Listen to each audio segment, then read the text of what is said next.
You don't need to be old-fashioned to drink an old-fashioned.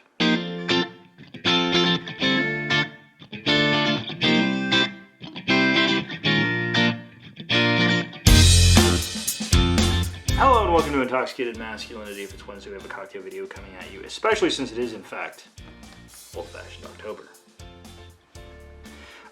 So last week we talked about one of the sort of traditional old fashions, and so I thought today we would talk about several non-traditional old fashions. There's really no history here. I should say very front and center, one of these cocktails I have stolen. I have taken it from another YouTuber. It's not something I really want to do, but I feel like, if I'm being honest, it's the one that I reach for very often, and so I'm going to make it, and I'm going to give that person credit for it. And yeah, so let's bypass any history lessons and get on to drinking, which is what we all really need to do, especially in these days. Okay, we're back and we're surrounded by all this shit. Okay, so we're going to start off with a cocktail that I didn't want to do because somebody else has already done it. Greg from How to Drink did a video where he sort of did variations on the old fashioned. This was one of them. And the only reason I'm doing it now is because honestly, when I decide I want an old fashioned, this is the one I select about 30% of the time. I think it is a really good version of it. It's different while maintaining sort of the basic counterparts, and I like it a lot. So, it's a very, very simple cocktail. So we're going to start off with ½ an ounce of our gum syrup. So this is just a simple syrup with gunpowder, not to be confused with gunpowder. That would have a significantly different flavor. And then we're going to add in 2 ounces of Ounces Pisco. Now this is the Acolado. There's the other kind, which I kind of we talked about in the Pisco Sour. I kind of prefer that one, but this is good too. This is kind of the one I have. So, those are our 2 main ingredients. And we're just going to kind of give those a real light mix. Because I mean, all this is just Pisco and simple syrup. And then we're going to get an ice cube in here. All right, so we're going to go ahead and put 1 very large cube in there. We're going to kind of mix that up because we're looking for a little bit of dilution, a little bit of cooling. Now this one we are building in the glass, and I'll kind of show you why. Some of the other ones we're going to go ahead and put in a mixing glass. Now we've talked about Pisco, I think, before a little bit, but basically it is, for all intents and purposes, an unaged brandy from either Chile or Peru. Now, unpopularly, I will say that I very much prefer Peruvian Pisco over Chilean Pisco, but if you're from Chile, I clearly don't know what I'm talking about. And our final ingredient is our Angostura bitters. But in this case, instead of mixing them in, what we're going to do is just going to float them right on top. And we're going to put in more than you would think you would put in. So I would put in maybe 6 or 7. And if you do it right, which I have kind of sort of done, what you're going to get is kind of just a bitter float right on top of your Pisco Old Fashioned. Now what this is going to do when you actually drink it is you're going to start off with that very intense kind of bitter, spicy Angostura flavor right there. As you drink it, it is going to sort of naturally mix into the drink and sort of calm down over time and give that kind of evolution, which I really like.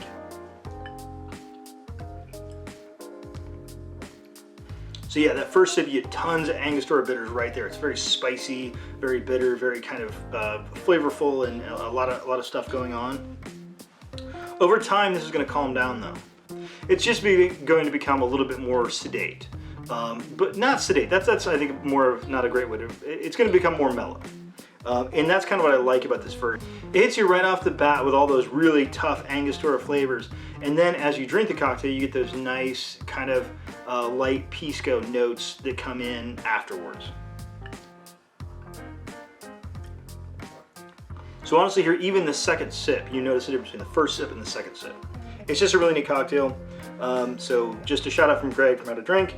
I like this one a lot. I reach for it very regularly. perhaps too regularly. Okay, so for our next one, we're going to go with one of America's oldest spirits, and one that I think is often overlooked. We've talked about once or twice on the channel, and that is Applejack. So we're going to make ourselves an Applejack Old Fashioned. We're going to start off with some fresh squeezed lemon juice. I'm just going to put half an ounce fresh squeezed lemon juice in there. Then I'm going to grab our Demerara simple syrup. And pour slow. I'm just going to toss 1/4 ounce in. Now remember, your Demerara simple syrup is a 2-to-1 ratio, so it is going to add a lot of sweetness, so you want to be real careful with it. Also, one of my favorite things, so I got these a while ago, actually quite a while ago. These are black walnut bitters, and I would have them sitting in the kitchen, and every time I would walk past, I would just go, because they smell so good. It smells like, I don't know, fresh walnuts, and just like, it smells delicious. And I was trying for forever to find a good cocktail to put them in, and I think this is the one. So we're gonna go ahead and toss in two dashes of our black walnut bitters. And then we're gonna finish off with our Applejack.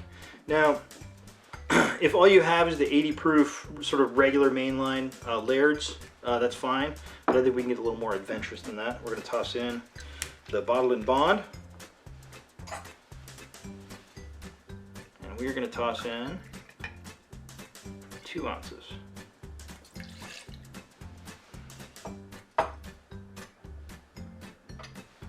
We're gonna need some ice in there and mix it up. So we get some ice in our mixing glass. Just gonna give this a really good stir. Now, I'm going to go ahead and double strain this. The only reason I'm doing that is because we have some fresh squeezed lemon juice in there, and I don't want any pulp or, worse yet, seeds. Normally, there's really not any old-fashioned cocktails where you're going to worry about double straining. But this is kind of the one exception. All right. So we're going to go ahead and set that on into our rocks glass with 1 cube in there already.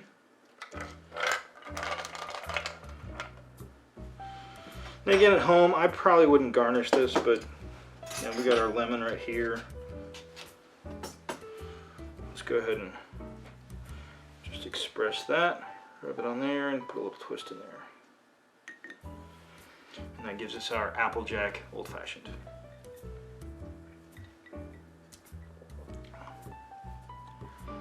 I don't know, this drink is just like a warm hug. It's very, so we're only in October.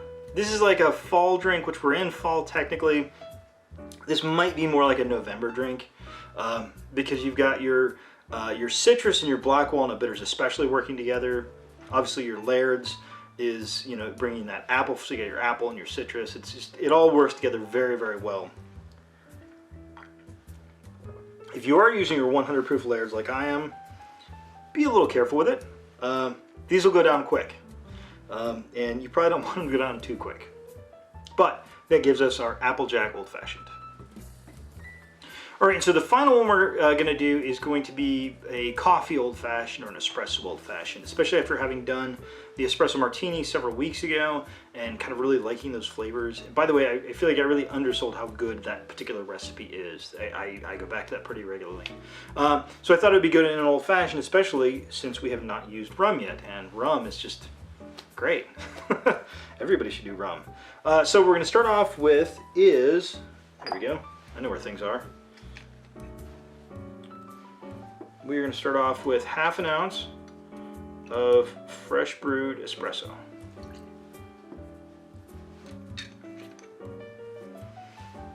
We're then going to toss in just 1/4 ounce of our Kalua. Can't talk today. Now I'm not going to sweeten this any more than that. I feel like the Kalua is probably going to be plenty of sweetening for this cocktail.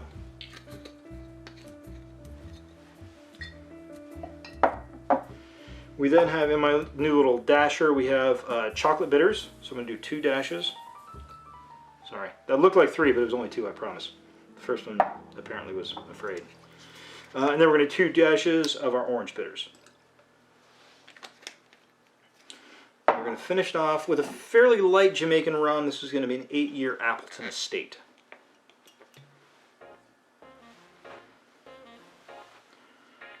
And 2 ounces for Appleton Estate rum.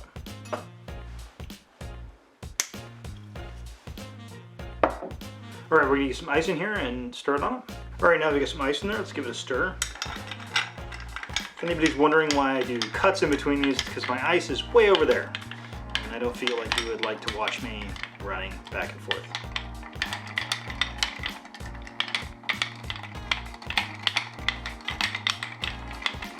All right.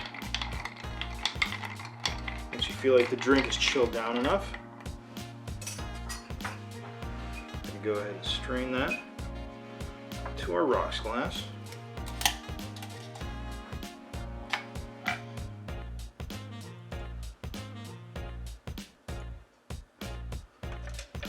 I think the proper garnish here would probably be like an espresso bean or something, but I don't have any of those. Let's go ahead and taste it.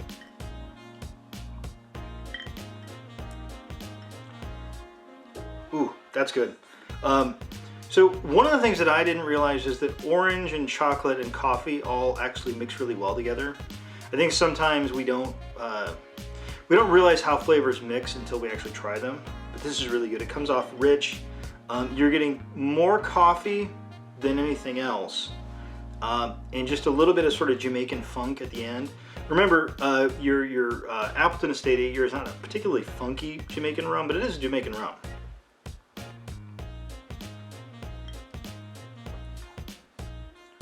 Yeah, that's just really good. It's very rich. The orange is very much around the outsides, but it's still there. And the chocolate and the Kalua are kind of coming together, so you're kind of getting those notes combining up a little bit. Altogether, these last 2 are definitely going to be more sort of like fall-y kind of cocktails. They kind of are good for when the weather's not so great outside. But I think of these 3, I like all of them, but I came across this Applejack and those flavors. I think that's probably my favorite, but I really like all 3 of these. I drink these 2 regularly. This is new, so I can't say I drink this regularly yet, but you know, the night is young. That being said, I want to thank everybody for watching. We still got 1 week left of our Old Fashioned October. For that, we're going to taste some pre-made Old Fashions. So we've done a lot of canned cocktails. This is going to be different from that. So our pre-made Old Fashions are typically made by whiskey companies. And they are using their own whiskeys, so these are not sort of nameless, malt-based beverages. These are typically going to be made by actual whiskey companies, so I have somewhat higher hopes than we've had before.